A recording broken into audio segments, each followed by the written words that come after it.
जब हम फ्रॉक की स्किन की बात करते हैं, राइट, कि फ्रॉक की स्किन कैसी होती है, तो यहाँ पर हम पढ़ेंगे। अभी तक हमने देखा था फ्रॉक का क्लासिफिकेशन, जनरल आइडिया कि बाहर का बॉडी स्ट्रक्चर, बाहर की संरचना कैसी है फ्रॉक की, ठीक है। इसके बाद अब हम फ्रॉक के पूरे सिस्टम्स को पढ़ेंगे कि किस तरह यहाँ पर डाइजेस्टिव सिस्टम होता है, इनका इंटेग्यूमेंट जो है वो क्या होता है, कैसा होता है। स्किन जो है ये इंटेग्यूमेंट पार्ट में आता है, ठीक है। इनका रिप्रोडक्टिव सिस्टम क्या है, इनका हम बोल सकते हैं कि रेस्पिरेटरी सिस्टम क्या है, एक्सक्रीशन कैसे है। तो ये सारी चीजें हम फ्रॉक के बारे में यहाँ पर देखेंगे।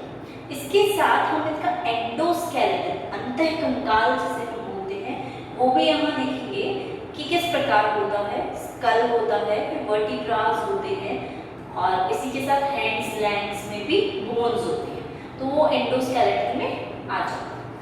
अब नॉर्मली यहाँ बात कर रहे हैं हम फ्रॉक की स्किन, ठीक। फ्रॉक की स्किन को अगर हम देखते हैं तो उसकी संरचना इस प्रकार से होती है।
जब भी स्किन की संरचना पे हम आएंगे तो एक चीज हम देखेंगे कि यहाँ पर इनका जो संरचना होती है स्किन की, वो काफी इंटरेस्टिंग सी होती है, ठीक। देखेंगे इसके अंदर क्या क्या उपस्थित होता है, देखिए उससे हमें काफी कुछ आइडिया हो जाता है कि इनकी स्किन में क्या पाया जाता है, ठीक है। अब यहाँ पर हम मार्किंग कर लेते हैं।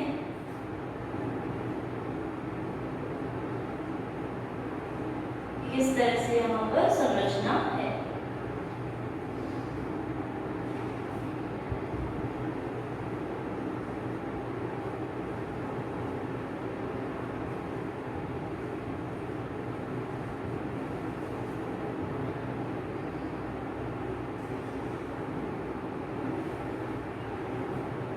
ठीक है,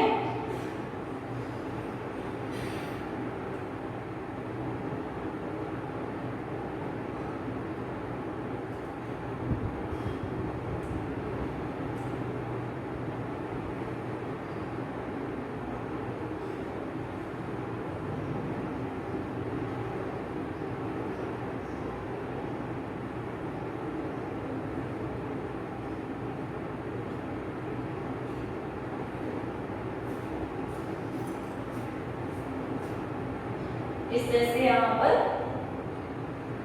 संरचना पाई जाती है। तो देख लेते हैं यहाँ पर।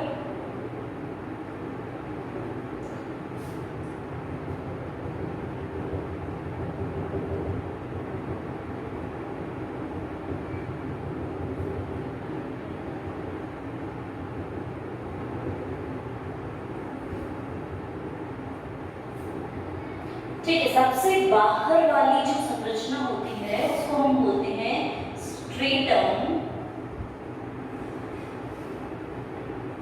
कॉर्निया। ठीक है, उसके जस्ट नीचे जो होती है उसको हम बोलते हैं स्ट्रेटम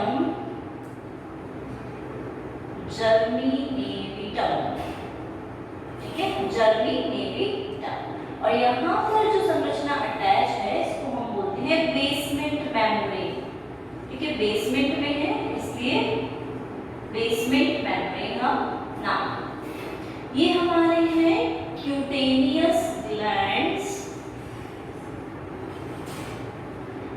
ठीक है, यहाँ पर ये वाली जो भाग होगी इसको हम बोलेंगे स्पॉन्जी लेयर। ठीक है, तो इसे हम स्ट्रेटम स्पॉन्जियोसम के नाम से भी जानते हैं क्योंकि स्पॉन्जी लेयर है स्पॉन्जियोसम। और नीचे वाले को हम मानते हैं स्ट्रेटम कॉम्पैक्टम के नाम से। राइट, ये हमारी हो जाएगी ब्लड वेसल्स। ठीक है, ये हो जाएंगे लॉन्गिट्यूडिनल फाइबर्स।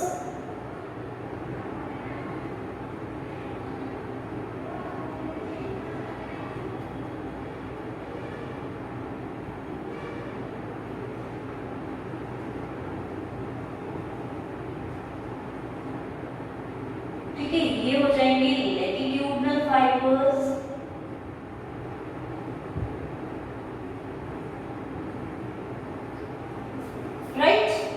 तो हम ये भी बोल सकते हैं ये वाला जो भाग है मींस ये वाला जो भाग है यहाँ से लेकर यहाँ तक ये कहलाता है एपिडर्मिस भाग।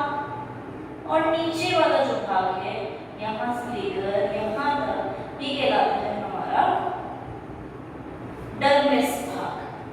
क्लियर? अब जब हम इस भाग की बात करते हैं तो ये है सब cutaneous lymph sinus. Lymph sinus इसे हम बोलते हैं सेप्टम भाग। ठीक है, और नीचे की तरफ जो हमें दिखेगी संरचना उसे हम बोलते हैं पेरिटोनियम। क्लियर? तो इस तरह की संरचना हमें फ्रॉग की स्किन की देखने को मिलती है जो कि इनका इंटेगुमेंट भाग है। अब पहली बात हमने बोली कि फ्रॉग की स्किन होती कैसी है, बिल्कुल कोमल, बिल्कुल सॉफ्ट स्मूथ होती है और इसी के साथ वहां पर बिल्कुल पतली लेयर होगी, थिन भी होगी। मतलब नॉर्मली हम बोलेंगे स्मूथ, कोमल, सॉफ्ट, चिकनी, थिन, पतली लेयर और इसी के साथ ये चिकनी भी होगी जो कि हमने स्मूथ में बोली। ठीक है, तो इसमें म्यूकस जो है वो भी सिक्रीट हो।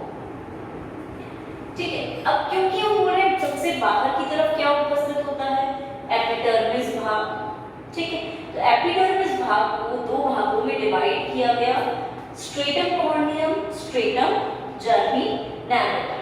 ठीक है, ऊपर वाली जो है जिसे हम श्रृंगित भाग कहते हैं इसको हम स्ट्रेटम कॉर्नियम के नाम से जानते हैं जो कि बहुत इंपॉर्टेंट हम बोल सकते हैं एपिडर्मिस की लेयर है। अब इस भाग की अगर हम बात करते हैं तो हम बोलते हैं इस भाग में हमारी पॉइजन ग्लैंड्स, म्यूकस ग्लैंड्स, ठीक है, पेरिटोनियल ग्लैंड्स होते हैं कुछ, ये इस भाग में ही खुलते हैं और यहीं से पॉइजन अगर सिक्रीट करते हैं कुछ फ्रॉग्स तो यहीं से इससे ही सिक्रीट करेंगे, मतलब इनका जो ओपनिंग है, छिद्र जो है वो यहाँ पर उपस्थित रहेंगे ऊपर वाली में, जिससे कि ये बाहर की तरफ रिलीज कर सके। तो म्यूकस ग्लैंड्स भी यहीं से ही म्यूकस को बाहर स्रावित करते हैं, श्लेष्म को। पॉइजन भी यहीं से स्रावित होता है। पेरिटोनियल ग्लैंड्स भी कुछ में उपस्थित रहते हैं। हम बोले इन जितनी भी ग्रंथियां हैं ये ग्रंथियां बनती एपिडर्मिस से है, लेकिन ये सिचुएटेड कहाँ होती रहती कहाँ है, डर्मिस भाग। ठीक है, डर्मिस भाग में ये ग्रंथियां रहती हैं, बनती इससे है, रहती यहाँ है और स्रावित कहाँ होती है, इससे। ठीक है, कॉर्नियम जो लेयर है वहां से। अब ये तो बात हुई हमारी एपिडर्मिस की, कि एपिडर्मिस हमारी कहाँ प्रेजेंट है, स्किन में बाहर की तरफ। ठीक है, दो भागों की बनी हुई। अब इसके नीचे जस्ट डर्मिस भाग है, और एपिडर्मिस और डर्मिस भाग वो जो मेम्ब्रेन अलग कर रही है, सेपरेट कर रही है, उसको हम बोल रहे हैं बेसमेंट मेम्ब्रेन। राइट, यही एक लेयर है जो इन दोनों को सेपरेट करे। अब डर्मिस भी यहाँ पे दो भागों में बटी हुई है। एक हो जाएगा स्ट्रेटम स्पॉन्जियोसम, जिसमें ग्लैंड्स ग्रंथियां उपस्थित है, स्पॉन्जी टिश्यू या ऊतक भी उपस्थित है। और दूसरी हो जाएगी स्ट्रेटम कॉम्पैक्टम, जिसका मतलब हुआ कि यहाँ पे फाइबर्स हैं ज्यादा। ठीक है, इसी के साथ पिगमेंट कोशिकाएं भी हैं जो कि कलर देती हैं, और यहाँ पर ब्लड वेसल्स भी हैं। ठीक है, जिन्हें हम रक्त वाहिनियां कहते हैं। तो कॉम्पैक्टम की जब बात करते हैं, ठीक है, इसका मतलब हुआ कि ये बहुत सारी वेसल्स यहाँ पर एक साथ उपस्थित है, और ये लेयर इसी के कारण संवहनी होती है।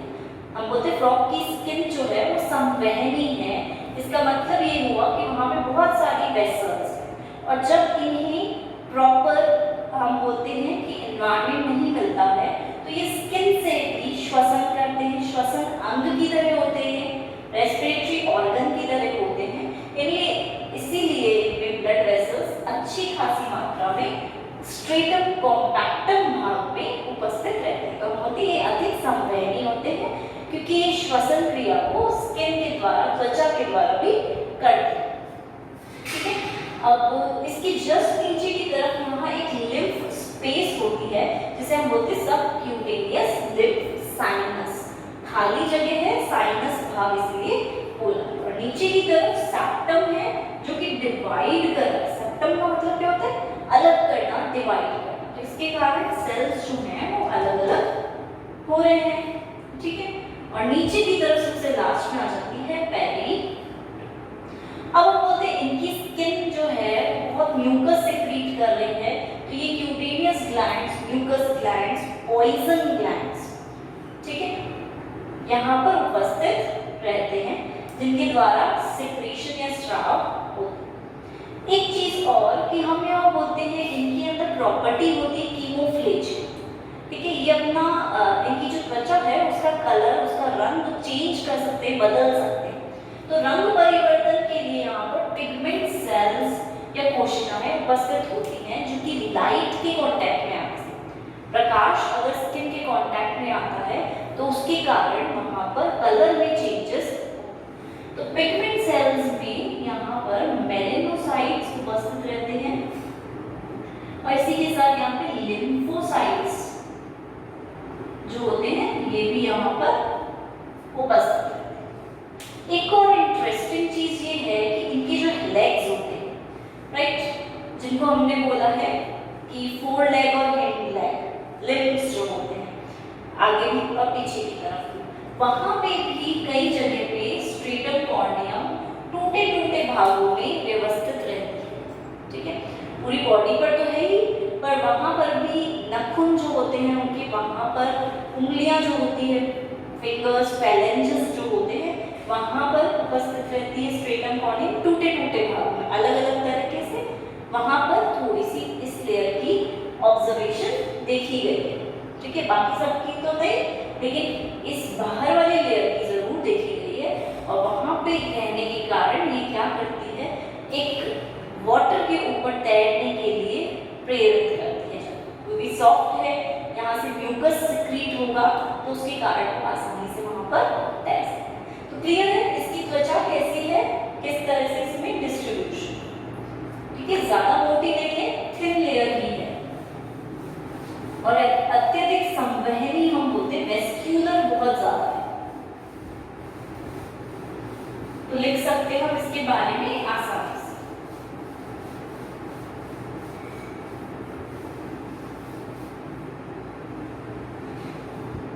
नाउ नेक्स्ट हम बात करते हैं फ्रॉग की डाइजेस्टिव सिस्टम की।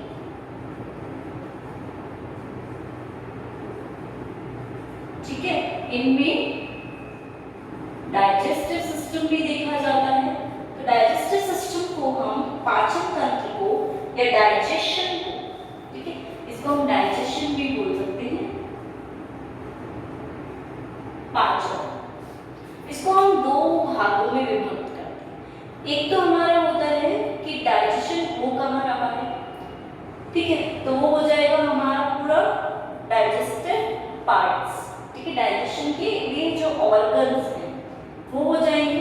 दूसरा हम बात करते हैं पाचन क्रिया की, किस तरह से वहां उन भागों में डाइजेशन हो रहा है। और तीसरी हम बात करते हैं कि वहां पे कुछ ग्लैंड्स भी होंगे जो वहां पर उपस्थित हैं और किस तरह से वो ग्लैंड्स वर्क करते हैं।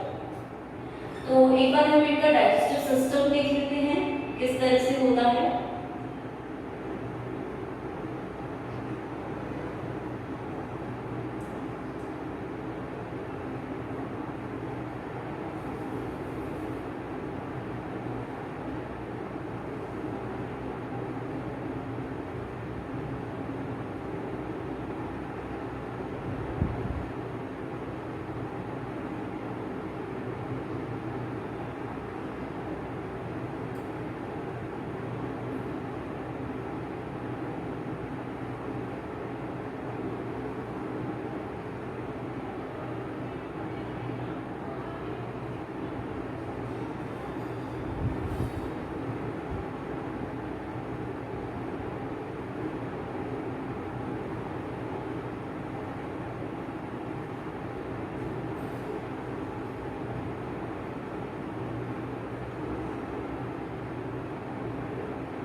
ठीक है, इस प्रकार से इनका डाइजेस्टिव सिस्टम या हम बोल सकते हैं पाचन तंत्र देखा जाता है। तो सबसे पहले ऊपर वाले भाग में हम देखेंगे क्या है यहाँ पर ईसोफेगस, ठीक है, ईसोफेगस से नीचे आते हैं तो ये खुलता है स्टमक भाग में, ठीक है, स्टमक भाग से नीचे आते हैं तो ये खुलता है डुओडेनम, डुओडेनम भाग में। फिर ये वाला भाग आता है इलियम भाग, ठीक है, और फिर ये भाग बीच में स्प्लीन आ जाती है। फिर ये आता है रेक्टम भाग, मलाशय, ठीक है, ये आता है क्लोका और ये है हमारा क्लोकल अपर्चर छिद्र जिसके द्वारा ये बाहर की तरफ खुल रहा है। ये हो जाएगा यूरिनरी ब्लैडर।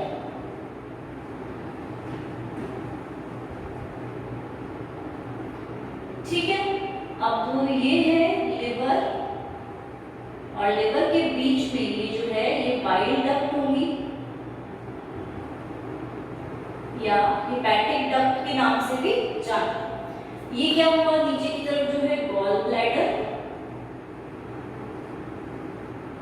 ठीक है, ये क्या हुए पेनक्रियाज, और ये हुए पेनक्रियाटिक डक्ट। ठीक है, तो इस तरह की संरचना फ्रॉग के डाइजेस्टिव सिस्टम में देखी जाती है।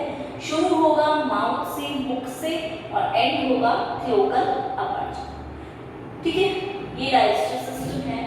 और फूड की बात करते हैं सबसे पहले कि फूड किस प्रकार का ये लेते हैं। तो फूड में हम बोलते हैं छोटे छोटे इंसेक्ट्स जो होते हैं उनको ये ग्रहण करते हैं। उसी के साथ जो वॉर्म्स होते हैं, ठीक है, कुछ मॉलस्का को भी ले लेते हैं, कुछ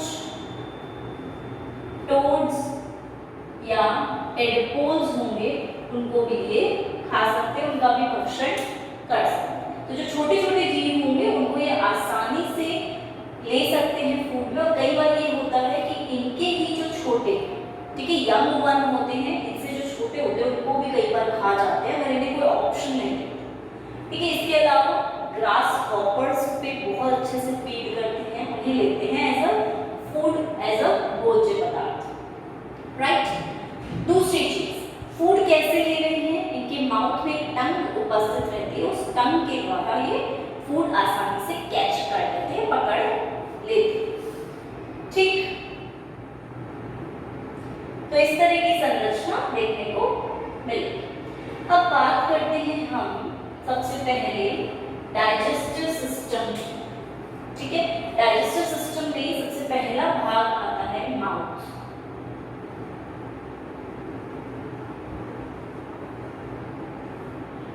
ठीक है, सबसे पहला भाग डाइजेस्टिव सिस्टम में माउथ आता है। माउथ जो होता है कैसा होता है इनका, ये चीज हम देखेंगे। तो माउथ कैसा है, पूरा हम बोलते हैं एक बड़ी खांच, एक बड़ी ग्रूव है, उपस्थित है। ठीक है, और बाहर की तरफ उपस्थित है। ठीक है, जस्ट हम बोल सकते हैं इनका जो स्नाउट भाग होता है, ठीक है, आगे की तरफ फ्रॉथ जैसा स्ट्रक्चर जो है वो निकला हुआ होता है, उस स्नाउट भाग में ही आगे की तरफ इनका माउथ उपस्थित है। तो माउथ भाग स्टार्टिंग है और एंडिंग भाग क्या है, क्लोकल अपर्च। माउथ से शुरू होता है, क्लोका पे खत्म हो जाता है। ठीक, कहाँ है, स्नाउट भाग में है। कहाँ, किस पोजीशन पर है, वेंट्रल पोजीशन पर, अधर भाग की तरफ है। ठीक है, माउथ। और सीधे से हम बोलेंगे तो ऐसा कुछ नहीं कि एक साइड है, दोनों साइड से पूरा अच्छे से कवर है। ठीक है, अब माउथ की जस्ट बाद जैसे ही माउथ खुलेगा, ठीक है, माउथ में क्या है, दो ऊपर और नीचे की तरफ दो जॉ ही तो जुड़े हुए हैं, दो जॉ आपस में जुड़े हुए हैं, एक ऊपर वाला जबड़ा, एक नीचे वाला जबड़ा। नीचे वाला जबड़ा जो होगा वो क्योंकि ब्रेन से अटैच नहीं होगा, स्कल से जुड़ा हुआ नहीं होगा, इसलिए वो मूव कर सकता है, हिल सकता है। ऊपर वाला जो जबड़ा होगा वो स्कल से जुड़ा हुआ है, ब्रेन से जुड़ा हुआ है, तो वहां पे वो मूवमेंट नहीं कर पाएगा, ऊपर नीचे नहीं हो सकता। अब यही तो देखते हैं, हम हमारे नीचे वाला हिला सकते हैं क्योंकि वो किसी से जुड़ा हुआ नहीं है। सेम प्रॉब्लम में होगा। ठीक है, दो जॉज ऊपर और नीचे की तरफ व्यवस्थित हैं, वो जैसे ही खुलेंगे तो दूसरा भाग क्या आएगा, माउथ कैविटी। ठीक, मुख, माउथ में जो अंदर की तरफ कैविटी होती है उसकी बात करें। अब माउथ कैविटी के लिए हम देख लेते हैं एक बार।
ठीक है।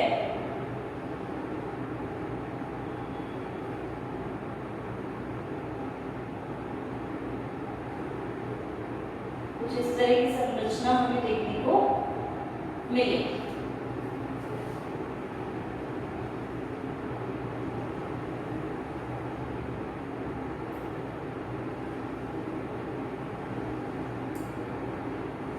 ये हो गई ओपनिंग ऑफ यूस्टैचियन ट्यूब,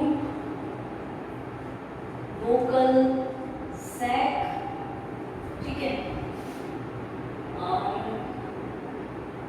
ये हो गई बल्जिंग ऑफ आई, ठीक है। बीच में हो गया गलेट, और ये हो गया यहाँ पर ईसोफेगस, जहां से खुल रही है, ठीक।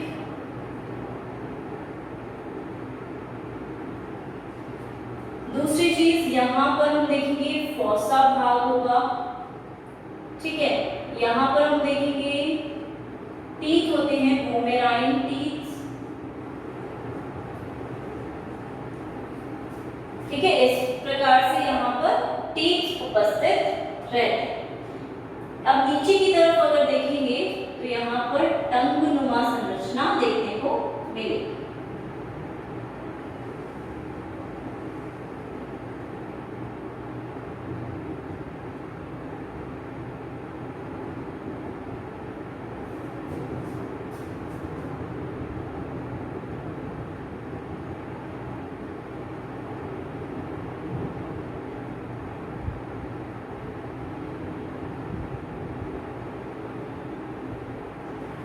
ठीक है। ग्लॉटिस थोड़ा नीचे की तरफ होगा, गलेट यहाँ पर उपस्थित रहेगा। ये मोस्टली गलेट होता है, ग्लॉटिस थोड़ा नीचे की तरफ देखा जाता।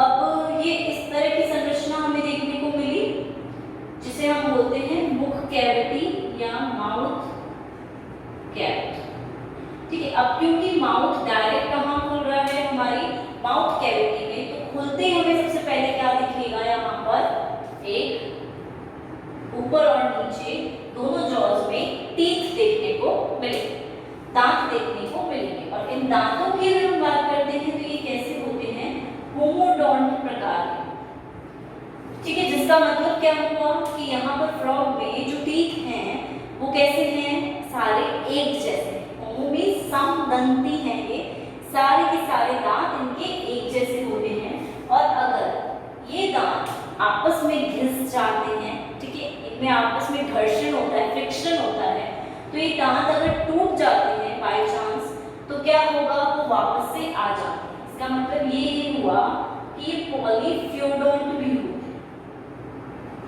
ठीक है, बहुदंती भी होते हैं, कि बहुत बार ये आ सकते हैं। ऐसा नहीं कि एक बार टूट गए तो फिर आ ही नहीं सकते। तो आप बोल सकते हैं होमोडोंट है, समदंती है, सारे दांत एक जैसे हैं। जैसे हमारे अंदर होते कैनाइड्स, इंसिजर्स, अलग अलग तरह के दांत हैं, वो इनमें नहीं देखने को मिलेगा। और दूसरी बात कि टूटने के बाद भी वापस से बार बार आ सकते हैं, तो पॉलीफ्यूडोंट प्रकार। अब जब हम दांतों की संरचना देखते हैं तो हम देखते हैं मैक्सिला पे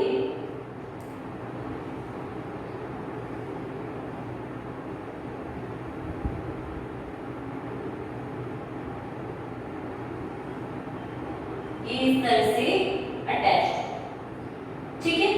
ये मैक्सिला भाग है,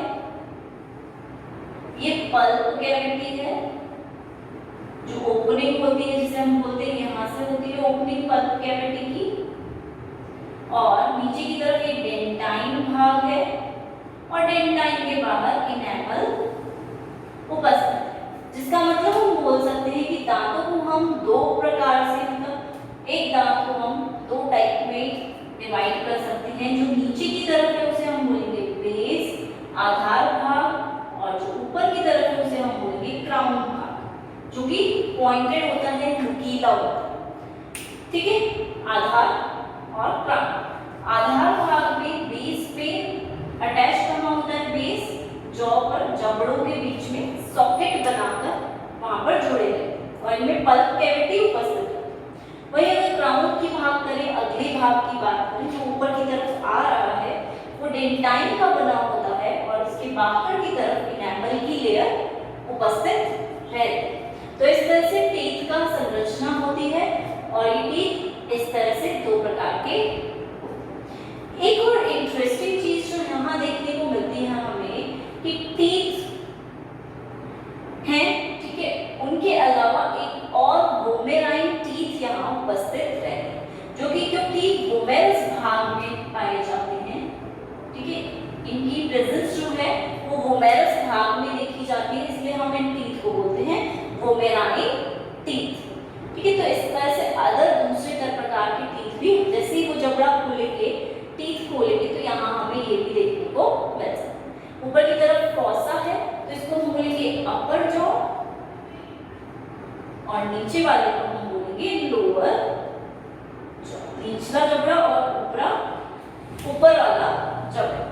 अब टीथ खोलते ही हमें क्या दिखेगी, टंग दिखेगी, ये बहुत लसलसी होती है, इस पे म्यूकस उपस्थित रहता है, श्लेष्म उपस्थित रहता है और ये पीछे की तरफ से फ्री रहती है। तो ठीक है, जब भी आसपास इंसेक्ट दिखता है इसे ये आराम से लंबी कर देता है, इसके अंदर मसल्स उपस्थित रहती है, मांसपेशियां, जिसके कारण लंबी करके वो आसानी से जंतु को, इंसेक्ट को, कीट पतंगों को पकड़ लेते। और क्योंकि लसलसी है तो गीलापन दिखेगा तो उसके कारण इंसेक्ट आसानी से यहाँ पे चिपक जाए और ये अंदर की तरफ इसको ले।